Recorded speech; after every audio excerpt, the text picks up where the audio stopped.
शिव पंचायत शिव महापुराण की कथा आप लोगों ने सुनी थी।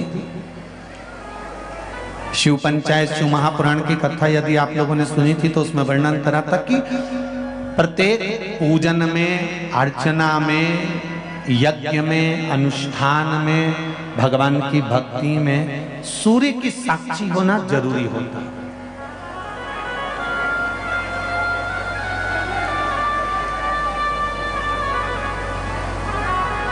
प्रत्येक ब्राह्मण देवता कर्मकांड करने वाले जब ब्राह्मण देव पूजन कराते हैं तो सबसे पहले सूर्य की साक्षी कराकर दीप को प्रज्वलित करते हैं कि ये सूर्य की साक्षी देते हैं।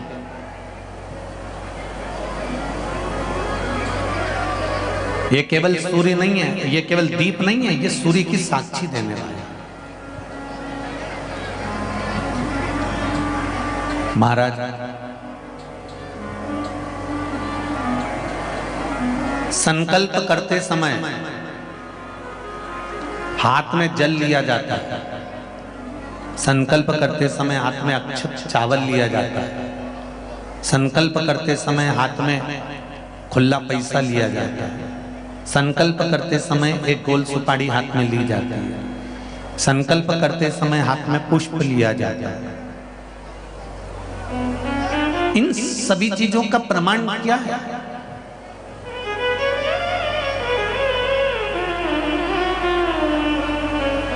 क्यों इन चीजों का प्रमाण कहा गया कि संकल्प लेते समय हाथ में जल लीजिए, संकल्प लेते समय हाथ में चावल लीजिए, संकल्प लेते समय हाथ में आप कुछ मुद्रा धारण कर लीजिए, कोई सुपारी ले लीजिए, जल ले लीजिए? इनका प्रमाण क्या है? अगर किसी कर्मकांडी ब्राह्मण से पूछेंगे तो वो बताएगा इस जल में, अक्षत में, सुपारी में, मुद्रा में, पुष्प में हमारी एक पीढ़ी संकल्प देने के लिए नहीं आई है। जब ब्राह्मण संकल्प छुड़ाता है, गोत्र बुलवाता है, नाम का स्मरण ब्राह्मण देवता कराते हैं, तब हाथ में जो वस्तु रखी होती है वो वस्तु केवल एक कुल को तारने वाली नहीं होती, वो संकल्प देने वाली वस्तु 7 पीढ़ी को तार देती है, 7 कुल को तार देती है।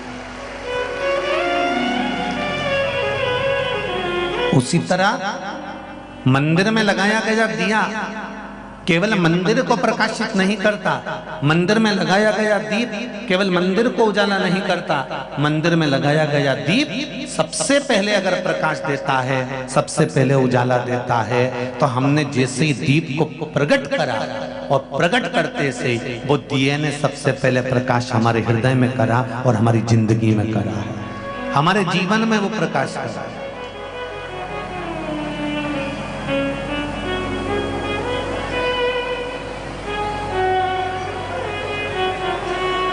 महाराज जो बुजुर्ग होते हैं ना, बड़े होते हैं ना, वो हमेशा ज्ञान की बातें ही करते रहते हैं और आपको समझाते रहते हैं। हाँ, छोटों को थोड़ा सा क्रोध आ सकता है, बच्चों को थोड़ा सा गुस्सा आ जाएगा, क्या मम्मी तुम रोज रोज एक ही बात लेकर बैठ जाती हो, क्या पापा तुम रोज रोज एक ही बात लेकर बैठ जाती हो, ऐसा होता है। एक दिन एक पिताजी अपने बच्चे से रोज कहते थे, बनो तो श्रवण कुमार बनो, बनो तो राम बनो।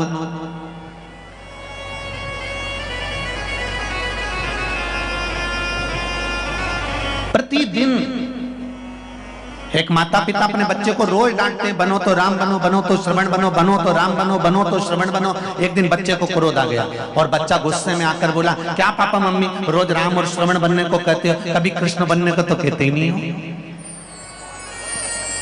माता पिता ने कहा, हम तुम्हें कृष्ण बनने को कह देंगे पर तुम कृष्ण के गुण नहीं देख पाओगे। भगवान कृष्ण ने चीर चुराया तो तुम भी कुछ ना कुछ गलत करोगे, भगवान कृष्ण ने माखन चुराया तो तुम उनकी चोरी की लीला को पकड़ोगे, तुम श्रेष्ठता नहीं पकड़ोगे। इतने में बच्चे को क्रोध आ गया और बच्चा कहने लगा, ठीक है पापा, तुम मुझे राम बनने को कहते हो, मैं राम बनने को तैयार। जैसे दशरथ जी ने पूरी सत्ता राम जी को सौंपी थी, चलो मुझे तिजोरी की चाबी सौंपो।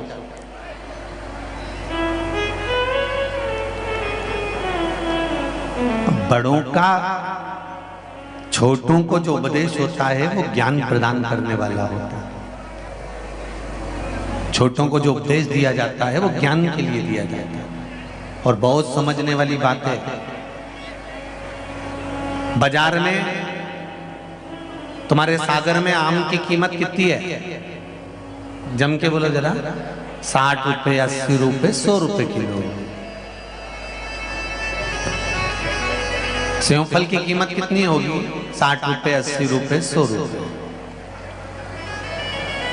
जितने भी गीले फल होते हैं, अंगूर है, सेव फल है, आम है, संतरे हैं, मौसम्बी है, चीकू है, केले हैं, ये जितने भी गीले फल हैं, बाजार में जाकर इनकी कीमत पूछोगे तो 100 रुपए, 80 रुपए, 40 रुपए, 50 रुपए इतनी कीमत होगी। और बाजार में ये तो गीले फल हैं। और सूखे जो फल होते हैं, जैसे अंगूर की कीमत पूछो, और अंगूर जब सूख जाए, उसकी जब किशमिश बन जाए, उसकी कीमत पूछो कितनी होगी।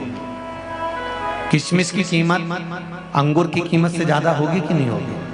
अरे जम के तो बोलो, होगी ना। गीले फल की कीमत कम होती है और सूखे ड्राई फ्रूट्स की कीमत, सूखे फल की कीमत ज्यादा होती है।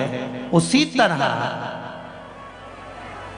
एक साधारण सा युवान व्यक्ति और एक बुजुर्ग व्यक्ति, इन दोनों में सबसे ज्यादा जो कीमत वाला होता है वो बुजुर्ग होता है, क्योंकि उसकी सूख कर कीमत हो गई। संसार सागर में आकर उसने ना जाने कितने दुख झेले हैं। संसार सागर में आने के बाद उसने ना जाने कितने तकलीफों को झेला है, ना जाने कितने कष्ट को झेला है, ना जाने कितने दुखों को झेलकर उसने अपनी जिंदगी का यापन करा है। एक साधारण विषय नहीं, एक बुजुर्ग, जितने भी बूढ़े व्यक्ति नजर आते हैं दुनिया के नवयुवक बच्चों को, तो उनको देखकर हंसी आती है कि ये बुजुर्ग हैं। इनका हाथ कांपता है, इनके मुख कांपता है, इनके चलने में इनको तकलीफ आती है। पर देखा जाए तो बुजुर्ग की जो कीमत है, एक वृद्ध व्यक्ति की जो कीमत है, वो घर में रहने वाला जो बूढ़ा व्यक्ति है उसकी कीमत जब समझ में आती है जब बुजुर्ग व्यक्ति उस घर से चला जाता है, उसकी कीमत तब समझ में आती है।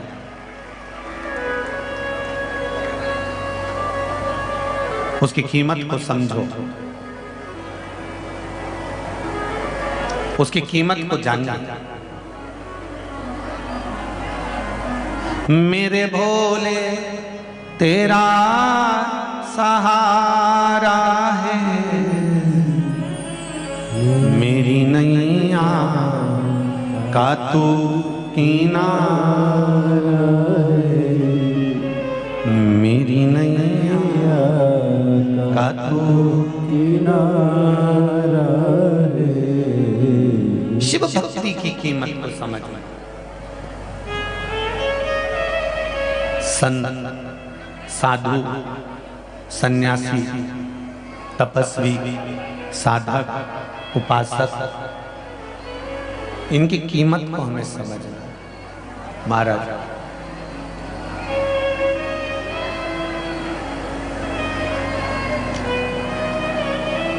इनकी कीमत को हम समझें।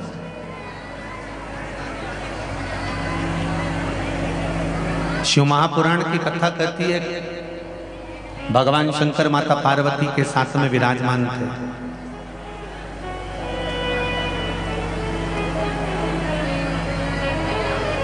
भगवान वो घड़दानी मां जगतजननी के साथ में विराजमान, और आज भगवान शंकर के नेत्र से एक अश्रु गिर गए।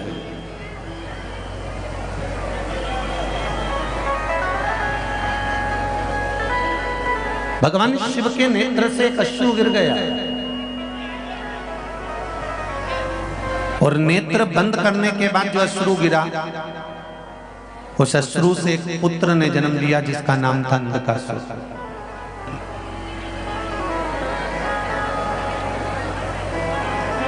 एक पुत्र ने जन्म लिया जिसका नाम अंधकासुर। महाराज पार्वती जी ने उसको गोदी में ले लिया और मां जगत जननी पार्वती जी ने जब उसको गोदी में लिया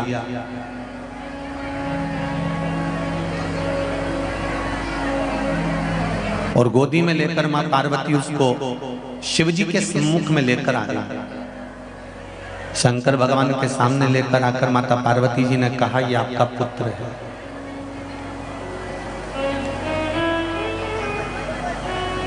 शिव जी ने कहा, पार्वती इसको ले जाकर समुद्र में फेंक दो। ये मेरे नेत्र बंद करने के बाद प्रकट हुआ है और नेत्र बंद करने के बाद प्रकट हुआ, इसलिए इसकी कोई कीमत नहीं। इसको उठाओ समुद्र में डाल।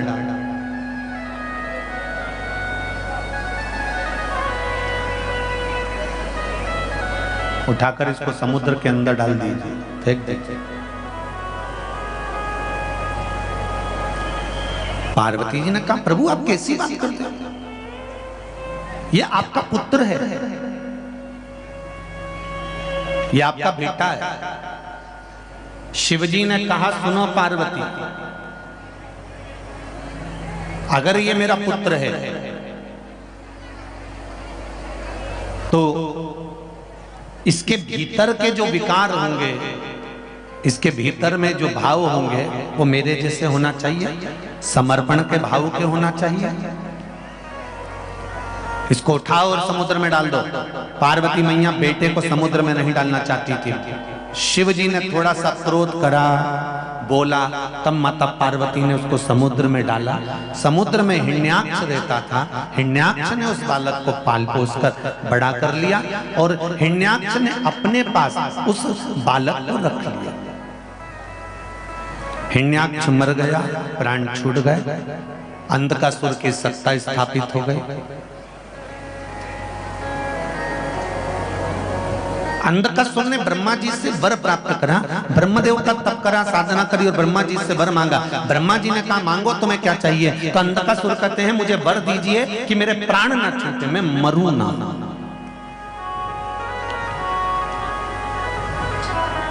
संसार सागर में जितने भी जन्म लेते हैं ना, ये पूरे इसी विचार में रहते हैं कि हम यहाँ पर परमानेंट रहने आए।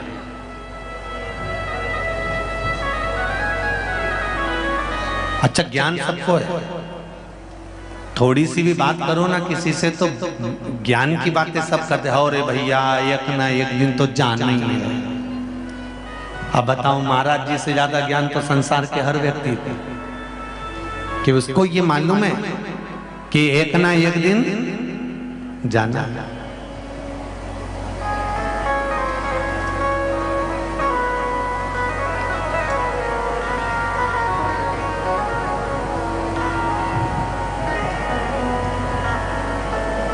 एक दिन प्राण छूट जाना। महाराज, जितने रिश्तेदार हैं, जितने नातेदार हैं, जितने कुटुंबी हैं, जितने कबीले वाले हैं, ये वैसे आएंगे नहीं आएंगे पता नहीं, पर मरने पर जरूर एक बार आ जाएंगे, ये निश्चित है।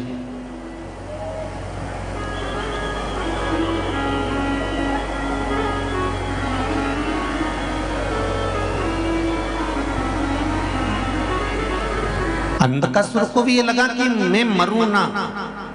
संसार में जन्म लेने वाला हर व्यक्ति ये सोचता है कि मेरे प्राण नहीं छूटना चाहिए, मैं अभी मरना नहीं चाहिए। और बिल्कुल सत्य है, एक चींटी को भी अगर आप थोड़ा सा पकड़ने का प्रयास करोगे तो वो चींटी भी भागती है।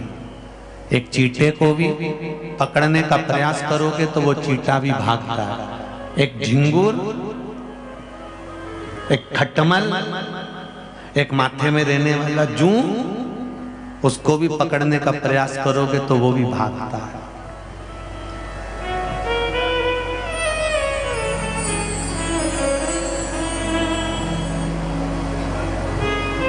मरना कोई नहीं चाहता।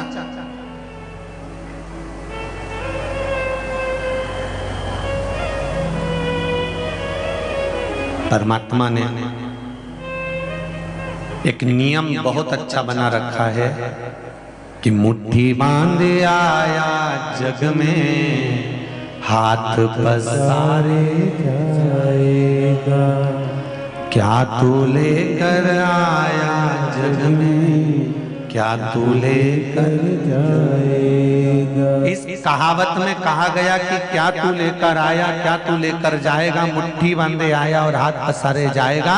और शिव महापुराण की कथा कहती है कि तुम जितने लोग शिव महापुराण की कथा सुन रहे हो, जितने आस्था चैनल पर सुन रहे हो, जितने फेसबुक यूट्यूब पर सुन रहे हो, जितने आज गंगा दशहरे के पावन अवसर पर शिव महापुराण की कथा इस पंडाल में सुन रहे हो, एक बात याद रखना कि मुट्ठी बांधे आए, पर यह पक्का है कि तुम खाली हाथ नहीं जाओगे। अपना किया गया सत्कर्म, अपना किया गया भजन, अपना किया गया कीर्तन, अपना किया गया मंत्र जाप, अपना किया गया नाम जाप, अपना किया गया नाम स्मरण, जो तुमने परमात्मा का भजन करा है, कीर्तन करा है, मंत्र जाप करा है, स्मरण करा है, इस चिलचिलाती हुई धूप में ऐसी तपन में बैठ बैठ कर शिव महापुराण की कथा सुनी है, तो ये कोई दूसरा लेकर नहीं जाएगा, तुम्हारा पुण्य तुम्हारे साथ में जाएगा।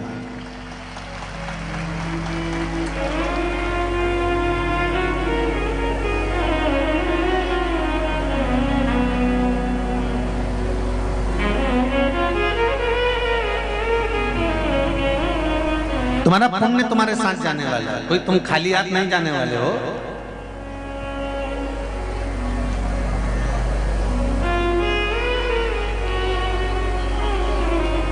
किसी ने एक सुंदर लाइन कही है ना महाराज, इससे तो आगे,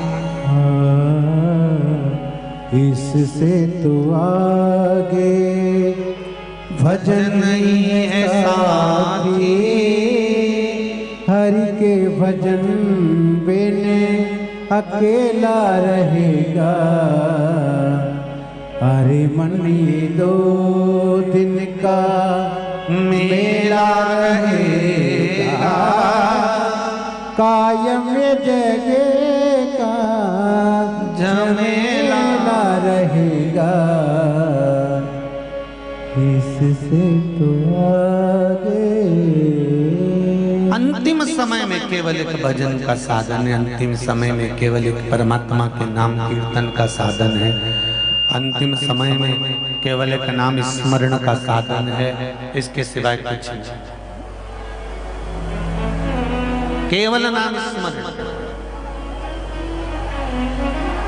इसीलिए बारंबार कहा है महाराज, बार बार कह रहा है महाराज, भगवान शिव की भक्ति कि कर ले प्रभु से प्यार फिर पछताएगा, झूठा है संसार धोखा। भगवान शिव की कथा करती है, संसार सागर में आने के बाद केवल अगर परमात्मा का नाम नहीं लिया, स्मरण नहीं किया, कीर्तन नहीं किया, मंत्र जाप नहीं किया, तो धोखा ही महाराज। श्री शिवाय नमस्तुभ्यं, श्री शिवाय नमस्तुभ्यं, श्री शिवाय नमस्तुभ्यं, श्री शिवाय नमस्तुभ्यं, श्री शिवाय नमस्तुभ्यं। शिव का स्मरण, मंत्र जाप, कहा मृत्यु निश्चित है, आएगी, मरना पड़ेगा, इसको कोई टाल नहीं सकता।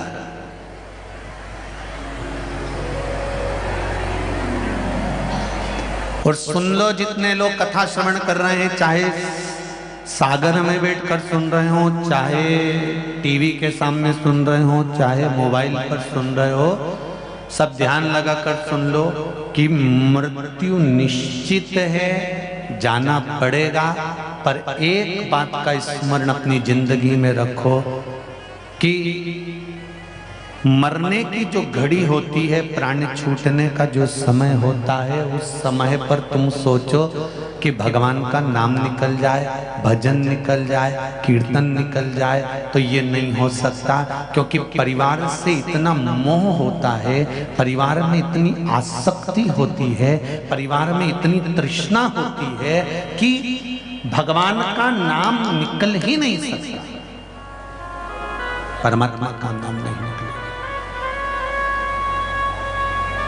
इतनी आसक्ति, इतनी तृष्णा, इतना मोह होता है, इतना मोह होता है कि बड़ा कठिन है भगवान का नाम निकलना।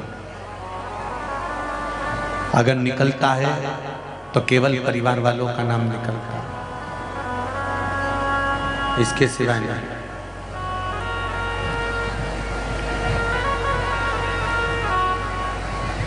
तो क्या करना है?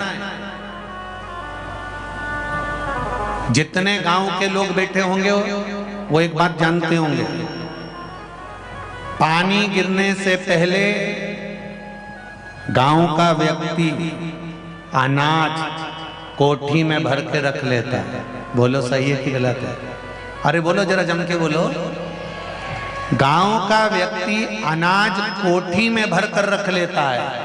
बुजुर्ग पहले की माताएं कहती थी अब 4 महीना पानी वानी गिरेगा, कुछ सुखा नहीं पाएंगे, इसलिए मिर्ची लाकर सुखाकर, धनिया लाकर सुखाकर, फिर कुछ सामान लाकर सुखाकर, पिसवा कर, डब्बों में भरकर, पॉलीथीन पन्नी लगाकर, उसका ढक्कन मक्कन पैक करके बुजुर्ग माताएं पहले के समय की गांव का व्यक्ति उसको संभाल कर रख देता था। इनसे ये सीख लो कि बारिश आएगी तब अनाज संभाल नहीं पाओगे, इसलिए बारिश से पहले अनाज को संभालो। बारिश आए उससे पहले अनाज को संभाल लो। ये शिव महापुराण की कथा कहती है मृत्यु आए उससे पहले इस आत्मा को संभाल कर परमात्मा को निछावर कर। ये शिव पुराण संभाल नहीं पाओगे।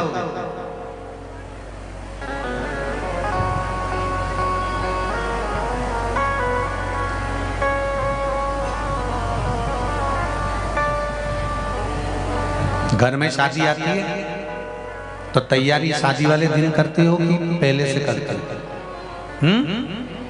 पहले से। क्यों? क्योंकि शादी वाले दिन तो लड़की की शादी है तो दूल्हा घोड़ी चढ़ के आएगा, और अगर लड़के की शादी है तो वो घोड़ी चढ़कर जाएगा। एक लड़की की शादी होगी तो घोड़ी चढ़कर आएगा, लड़के की शादी होगी तो घोड़ी चढ़कर जाएगा। उसी तरह अंतिम समय जिस दिन इस जीवात्मा को परमात्मा से मिलना है, प्राण छोड़कर जाना है, चले जाना है, उस दिन तो घोड़ी चढ़कर पाड़ा चढ़कर यमराज आएगा, और पाड़ा चढ़कर ही यमराज हमको लेकर चले जाएगा।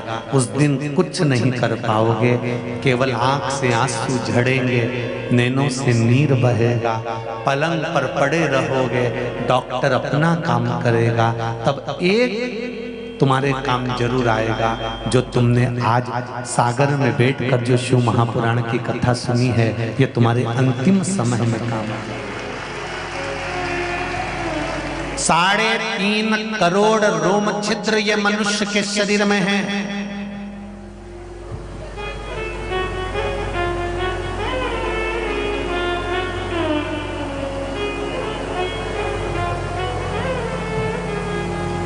एक रोम छिद्र चाहता है कि आप भगवान का भजन करें।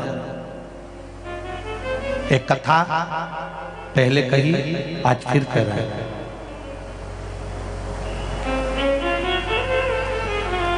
द्रौपदी ने बुलाया और भगवान कृष्ण दौड़ कर गए। द्रौपदी आवाज लगाई भगवान कृष्ण दौड़ कर गए तो सत्यभामा जी